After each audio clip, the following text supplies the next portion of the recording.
Antibiotic का range काफ़ी ज़्यादा है और होने वाली बीमारियों का रेंज उससे भी ज़्यादा है। एंटीबायोटिक का इस्तेमाल पूरी डोज में ही करना चाहिए, ये आप सभी जानते हैं, लेकिन काफ़ी सारे ऐसे लोग हैं जो एंटीबायोटिक का इस्तेमाल तो करते हैं लेकिन उसके डोजेस के बारे में भूल जाते हैं। वो 1 दिनों के लिए इस्तेमाल कर लेते हैं या तो फिर 2 दिनों के लिए इस्तेमाल कर लेते हैं और बीमारी ठीक हो जाती है तो उस एंटीबायोटिक को छोड़ देते हैं। एंटीबायोटिक एक ऐसी दवा है जो आपको ठीक करती है, आपको बैक्टीरियल इन्फेक्शन से बचाती है, लेकिन अगर इसका गलत इस्तेमाल किया गया तो वो बचाव के साथ साथ आप में काफ़ी ज़्यादा दुष्प्रभाव भी दिखाती है।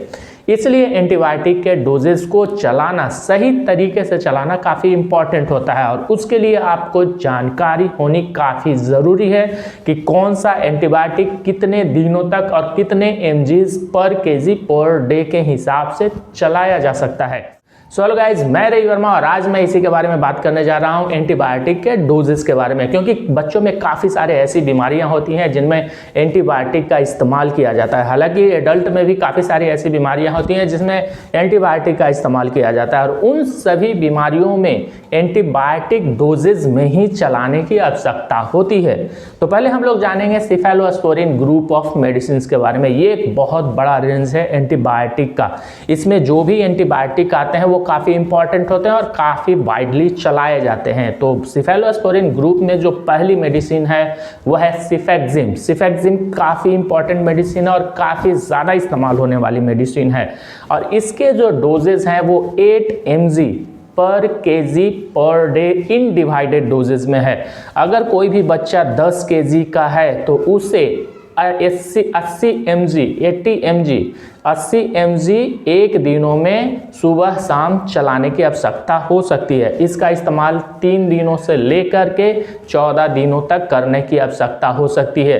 ये डॉक्टर पे डिपेंड करता है कि वो आपको एंटीबायोटिक कितने दिनों तक चलाने की आवश्यकता मानते हैं। ये डॉक्टर पे डिपेंड करता है कि कितने दिनों तक एंटीबायोटिक आप में चलाया जा सकता है, लेकिन इसके जो डोजेस हैं वो 8 mg पर kg पर डे इन डिवाइडेड डोज में इस्तेमाल किया जाता है।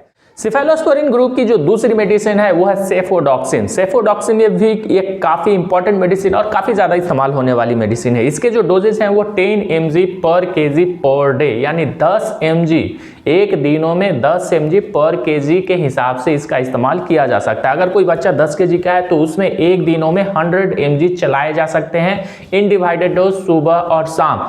इसका इस्तेमाल बीमारी पे भी डिपेंड करता है। सभी एंटीबायोटिक का जो इस्तेमाल है वो बीमारियों पे डिपेंड करता है। इसके डोजेस घटाए जा सकते हैं और कुछ के डोजेस बढ़ाए जा सकते हैं। वो बीमारी पे के सीवियरिटी पे डिपेंड करता है कि आपको बीमारी कितनी तेज है, यानी सीवियरिटी कितनी ज़्यादा है, कितनी खतरनाक स्टेज पर वो बीमारी पहुंच चुकी है, सीवियरिटी कितनी हो चुकी है। तो सेफोडॉक्सिन के जो डोजेज हैं वो 10 mg पर kg पर डे इन डिवाइडेड डोजेज में इसका इस्तेमाल किया जा सकता है।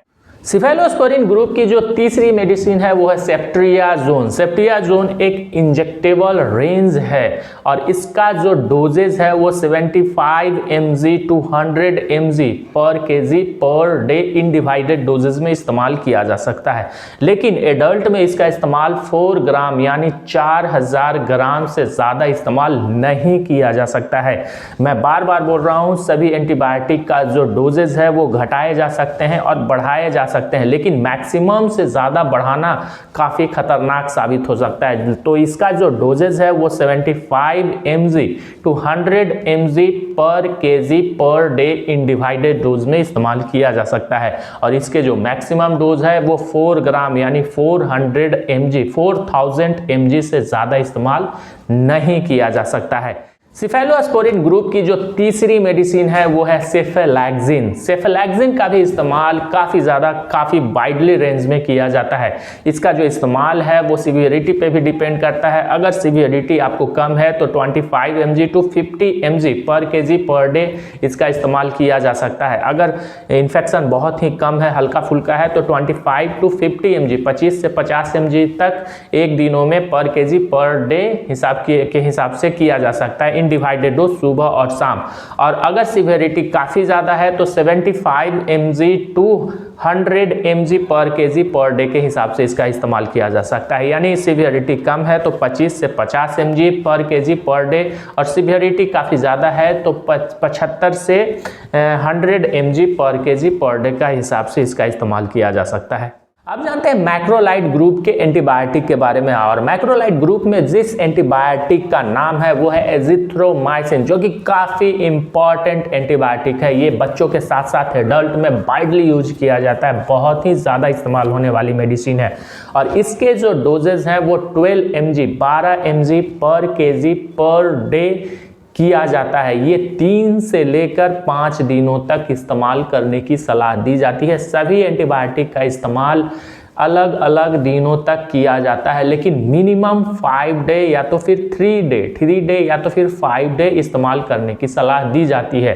1 दिन 2 दिन इस्तेमाल कर किसी भी एंटीबायोटिक को आप न छोड़ें तो बेहतर होगा। इसलिए एजिथ्रोमाइसिन के जो डोजेज हैं वो 12 mg पर केजी पर डे 3 डे चलाएं या तो फिर 5 डे इस्तेमाल किया जा सकता है। अब जानते हैं पेनिसिलिन ग्रुप ऑफ मेडिसिन के बारे में। इसमें जो एंटीबायोटिक्स इंक्लूड है वो है एमॉक्सिसिलिन। एमॉक्सिसिलिन का इस्तेमाल भी काफ़ी ज़्यादा किया जाता है और इसके जो डोजेज हैं वो है 30 mg पर केजी पर डे इन डिवाइडेड डोज। अगर आप एमॉक्सिसिलिन का इस्तेमाल कर रहे हैं तो किसी भी बच्चे में इस्तेमाल कर रहे हैं या तो फिर एडल्ट में इस्तेमाल किया जाता है, वो 30 mg पर केजी पर डे के हिसाब से इस्तेमाल किया जाता है। मिनिमम या तो फिर मैक्सिमम 7 डे के लिए, मिनिमम 7 डे के लिए इस्तेमाल किया जाता है और मैक्सिमम सिवियरिटी पे डिपेंड करता है कि आपको कितना इस्तेमाल करने की सलाह कोई भी डॉक्टर देता है, लेकिन मिनिमम इसका इस्तेमाल 7 डे के लिए किया जाना चाहिए। ये हो गया एमॉक्सिसिलिन। और दूसरी जो मेडिसिन है पेनिसिलिन की वो है एम्पिसिलिन। एम्पिसिलिन का इस्तेमाल भी काफ़ी वाइडली रेंज में किया जाता है और इसके जो डोजेज हैं वो है 50 mg टू 100 mg पर केजी पर डे इन डिवाइडेड डोजेज में इसका इस्तेमाल किया जाता है। एम्पिसिलिन के जो डोजेज हैं वो है 50 mg पर केजी पर डे इन डिवाइडेड डोज। अगर आप किसी भी बच्चे में इस्तेमाल करते हैं या तो फिर किसी भी एडल्ट में इस्तेमाल करते हैं तो ये डोजेज हमेशा याद रखें एम्पिसिलिन के। अब जिस ग्रुप के बारे में हम लोग जानेंगे वो है फ्लूरोक्विनोलोन। इसमें जिस एंटीबायोटिक का नाम आता है वो भी काफ़ी इंपॉर्टेंट मेडिसिन है, एंटीबायोटिक है, वो है लीवोफ्लॉक्सासिन। लीवोफ्लॉक्सासिन भी काफ़ी इस्तेमाल होने वाली मेडिसिन है, लेकिन इसका इस्तेमाल काफ़ी सावधानी पूर्वक करने की सलाह दी जाती है। इसके जो डोजेज हैं वो है 8 टू 10 mg पर केजी पर डे। अगर आप किसी भी बच्चे में इस्तेमाल करते हैं या तो फिर किसी भी एडल्ट में इस्तेमाल करते हैं तो इसके जो लीवोफ्लॉक्सासिन के जो डोजेज हैं वो 8 टू 10 mg पर केजी पर डे इन डिवाइडेड डोज में इस्तेमाल किया जा सकता है। एक दिनों में 1000 mg से ज़्यादा इस्तेमाल नहीं करने की सलाह दी जाती है लीवोफ्लॉक्सासिन को। और लीवोफ्लॉक्सासिन का इस्तेमाल काफ़ी सावधानी पूर्वक करने की आवश्यकता पड़ती है क्योंकि इसके काफ़ी सारे साइड इफ़ेक्ट देखे गए हैं। इसमें से जो दूसरी मेडिसिन है वो है सिप्रोफ्लॉक्सासिन। सिप्रोफ्लॉक्सासिन भी काफ़ी इंपॉर्टेंट मेडिसिन है और इसका भी इस्तेमाल काफ़ी सावधानी पूर्वक करने की सलाह दी जाती है। इसके जो डोजेज हैं वो 10 टू 20 mg पर केजी पर डे इन डिवाइडेड डोजेज में इस्तेमाल किया जा सकता है। सिप्रोफ्लॉक्सासिन के जो डोजेज हैं वो 10 टू 20 mg पर केजी पर डे इस्तेमाल किया जा सकता है। पहले अगर मैं 10 टू 20 mg इसका इस्तेमाल करने की सलाह दिया जा रहा है तो पहले इसके जो डोजेज हैं वो 10 mg से स्टार्ट किए जाते हैं और उसके बाद सिवियरिटी के अनुसार इसके डोजेज बढ़ाए जा सकते हैं। जिस तरीके से बीमारियां जितनी जटिल होती है उतना ज़्यादा इसका डोजेज बढ़ाया जा सकता है। वो डॉक्टर पे डिपेंड करता है कि आपको कितना ज़्यादा डोजेज लेने की सलाह देते हैं, लेकिन इसके जो डोजेज हैं वो 10 टू 20 mg पर केजी पर डे इन डिवाइडेड डोज में इस्तेमाल किया जा सकता है। अब जिस ग्रुप ऑफ मेडिसिन की मैं बात करने जा रहा हूँ वो है एमिनोग्लाइकोसाइड। एमिनोग्लाइकोसाइड में भी काफ़ी सारे एंटीबायोटिक्स इंक्लूड हैं जो बच्चों में चलाए जाते हैं, एडल्ट में चलाए जाते हैं। एमिनोग्लाइकोसाइड्स की जो पहली एंटीबायोटिक है वो है एमिकासिन। एमिकासिन भी काफ़ी इंपॉर्टेंट मेडिसिन है और इसका इस्तेमाल वाइडली इस्तेमाल किए जाते हैं बच्चों में भी और एडल्ट में भी।